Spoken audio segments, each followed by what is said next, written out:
Lantas seperti apa sebenarnya fenomena LGBT di Kota Medan, Sumatera Utara? Pemirsa, kita akan berbincang langsung dengan Wali Kota Medan, Bobi Nasution. Pak Bobi, selamat sore. Kita ingin tahu sampai saat ini di 2023, awal 2023 ini seperti apa sih fenomena LGBT di Medan? Ya, selamat sore Mbak. Untuk fenomena LGBT di Kota Medan ya, ini saya dapat data, ini salah satunya Mbak ya, salah satu informasi tentang LGBT di Kota Medan, salah satunya yang paling penting, saya rasa salah satunya adalah masalah kesehatannya. Ini saya dapat data dari Komisi Penanggulangan AIDS Kota Medan itu per bulan Mei 2022 itu salah satu ada 66 kasus HIV dan AIDS di Kota Medan. 48 diantaranya ini salah satunya karena perilaku homoseksual. Ini dapat datanya dari Komisi Penanggulangan AIDS Kota Medan. Nah, ini data yang berbicara yang disampaikan kepada saya. Dan ini tentunya salah satu hal yang serius menurut saya tentang penyebaran HIV dan AIDS di Kota Medan. Itu dari sisi kesehatannya, saya lihat seperti itu, Mbak. Ya, Pak Bobi, sebenarnya perilaku LGBT apa saja yang sudah ditemukan di Kota Medan?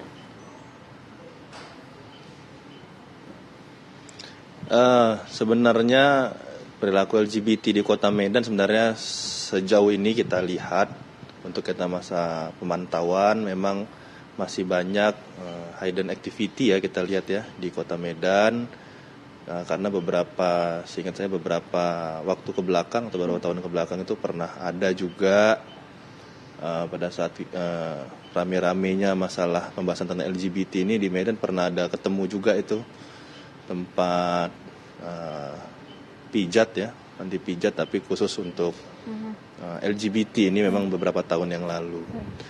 Nah, sekarang yang ingin saya sampaikan sebenarnya bagaimana LGBT di Kota Medan ini kita bukan diskriminatif, kita bukan mau provokasi, namun banyak kejadian kita lihat sekarang ini karena LGBT ini pemicunya banyak ya. Salah satunya saya lihat beberapa pakar juga menyampaikan, setahu saya ada salah satu gara-gara traumatis. Misalnya ada pernah kejadian di masa kecil yang pernah dialami. Sekarang kita lihat juga banyak kasus misalnya kekerasan seksual terhadap anak-anak kita. Nah, ini kan perlu treatment. Perlu treatment ke depannya agar tidak ada traumatis dan agar tidak ada kesannya mau balas dendam ketika dia ada traumatis masa kecil, mungkin dia pernah jadi korban kekerasan seksual yang dilakukan sesama jenis. Nah, ini kan kita traumatisnya perlu kita obati agar apa? Agar dia tidak menjadi penyebar berikutnya atau jadi masuk ke golongan LGBT. Nah, ini kita bukan diskriminatif terhadap orangnya, tapi hal-hal seperti ini yang perlu sama-sama pemerintah Kota Medan dengan seluruh stakeholdernya saya rasa perlu menangani ini. Kan nggak mungkin kalau misalnya ada anak-anak kita yang traumatis karena kekerasan seksual, ada kekerasan seksual baik di lingkungan manapun, kita biarkan dia tidak kita obati traumatisnya sehingga dia menjadi masuk ke golongan LGBT. Nah, ini yang ingin kita sampaikan. Oke.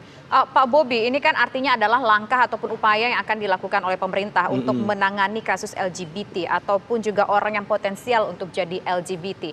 Nah, sejauh ini apalagi mungkin langkah konkret yang sudah terrealisasi untuk menangani LGBT di Medan?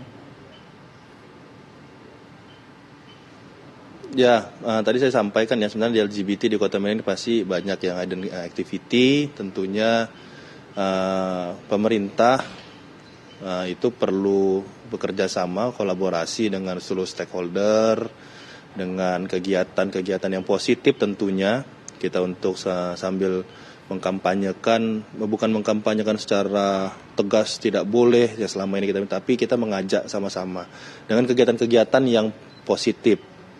dengan kegiatan-kegiatan yang sesuai dengan norma agama, norma adat istiadat kita yang ada di Kota Medan. Kita multi etnis, tapi saya sampaikan walaupun kita multi etnis, tapi tidak ada etnis apapun yang mengajak kita untuk melakukan kegiatan LGBT.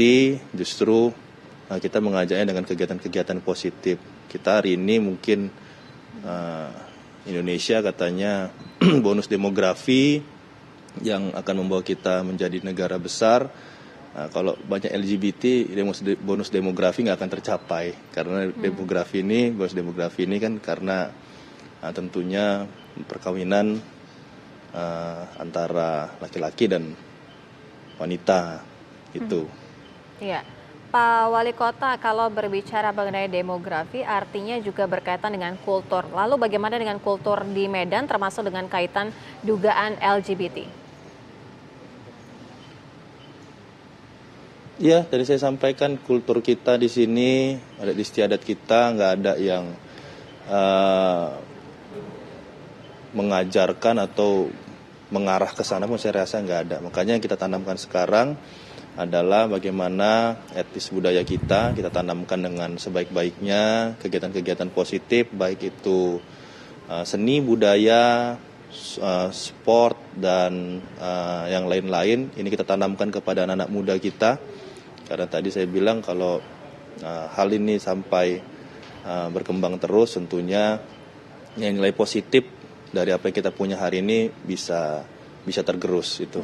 Pak Bobi, kita ketahui LGBT ini bukan hanya masalah di Indonesia, bukan hanya masalah di Medan saja, tapi LGBT ini juga katakanlah secara global ada di mana-mana. Bahkan sejumlah korporasi-korporasi besar di dunia ini juga ada yang secara diam-diam ataupun terang-terangan memberikan supportnya kepada kaum LGBT. Kalau seandainya mendapatkan pertentangan mengenai statement Bapak bahwa LGBT tidak sesuai dengan culture, tidak sesuai dengan katakanlah tidak sesuai dengan budaya, tidak sesuai dengan agama, tapi di luar sana banyak juga orang yang mendukung LGBT. Bagaimana kemudian mengharmonisasikan ini? Terutama mungkin bisa berimbas ke bisnis begitu di Medan, mungkin juga ada PMA tertentu. Gini, tadi saya sampaikan LGBT yang tadi saya sampaikan kita bukan diskriminatif, terus kita asingkan, kita kucilkan, terus kita jauhi, sama kayak orang misalnya kena AIDS, penanganannya bukan seperti itu. Tapi tadi saya sampaikan yang mau kembali, ya kita berikan treatmentnya, kita dekati, kita berikan mereka ya treatment untuk bagaimana misalnya mereka mau kembali, apa yang penyebab mereka bisa ke LGBT, itu trauma-traumanya, misalnya ada trauma, kita akan akomodir. Nah ini kan kalau yang menginginkan.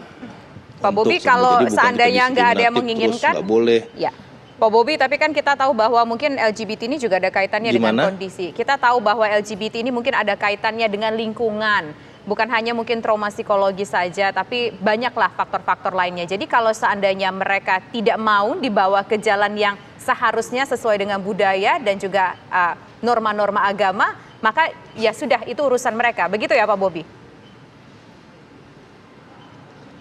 Tadi saya bilang, kegiatan kita kan bukan hanya gini loh, kita nggak bisa ngeliat satu kegiatan itu dampaknya hanya satu.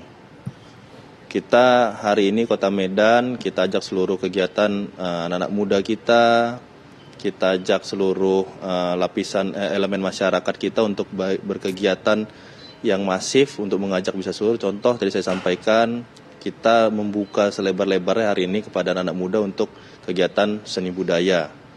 Kita akan support, pemerintah Kota Medan akan support. Kita akan support kegiatan yang berkaitan dengan hobi, misalnya sport. Kita akan support baik facility ataupun kegiatannya, ataupun yang lain-lain yang positif. Baik tingkat kota, kegiatannya tingkat kecamatan, tingkat kelurahan. Nah ini kita akan support. Ini sudah kita sampaikan ke struktur kita sampai paling bawah. Untuk kegiatan positif di tingkat lingkungan ini harus bisa kita utamakan. Nah, efeknya tentunya bukan hanya bukan hanya keterampilan, bukan hanya ekonomi yang akan bangkit, tapi juga hal-hal negatif yang ada di lingkungan masyarakat ini pasti akan bisa kita tutupi dengan kegiatan-kegiatan positif. Semakin banyak kegiatan positif tentunya akan lebih baik dibandingkan kegiatan negatif yang lebih banyak. Itu maksudnya, Mbak. Artinya Pak Bukan Wali dibiarkan Kota gitu saja, ya, ataupun tidak ada kegiatan atau tidak ada. sosialisasi secara masif begitu dalam bentuk kegiatan-kegiatan juga akan dilakukan dalam hal ini? Ya, tentunya tadi saya bilang stakeholder, Mbak ya. Kegiatan ini kan bukan hanya dilakukan oleh pemerintah, makanya tadi saya bilang kita akan support semua kegiatan. Baik itu kegiatan dari anak muda, apakah kegiatan-kegiatan dari seluruh etnis kita, etnis budaya, apakah nanti kegiatan dari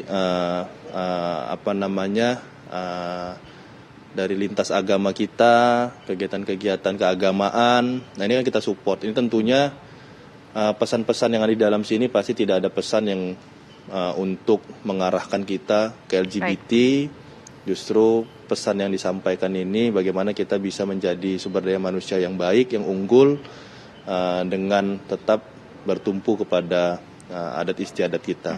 Pak Gitu. Ya. Pak Bobi, kegiatan-kegiatan itu tentu saja positif ya, bisa mengalihkan dari hal-hal negatif ke hal-hal positif. Tapi kita ketahui bahwa saat ini anak muda bergaulnya bukan hanya secara di dunia nyata aja, tapi juga di dunia virtual, katakanlah di dunia sosial media ataupun di internet. Nah, apakah kira-kira media seperti ini juga akan mendapatkan perhatian dari Wali Kota Medan untuk mengarahkan mereka jangan sampai deh mereka jadi LGBT gitu. Ini akan seperti apa? Apakah sudah ada ke arah ke sana untuk mencoba ke arah virtual ataupun sosial media? Ya, kegiatan sosial media tentunya tadi saya sampaikan kegiatan sosial media ini yang di Kota Medan terkhusus untuk LGBT memang kebanyakan hidden activity. Hidden activity baik itu kegiatan secara langsungnya ataupun kegiatan dari media sosialnya.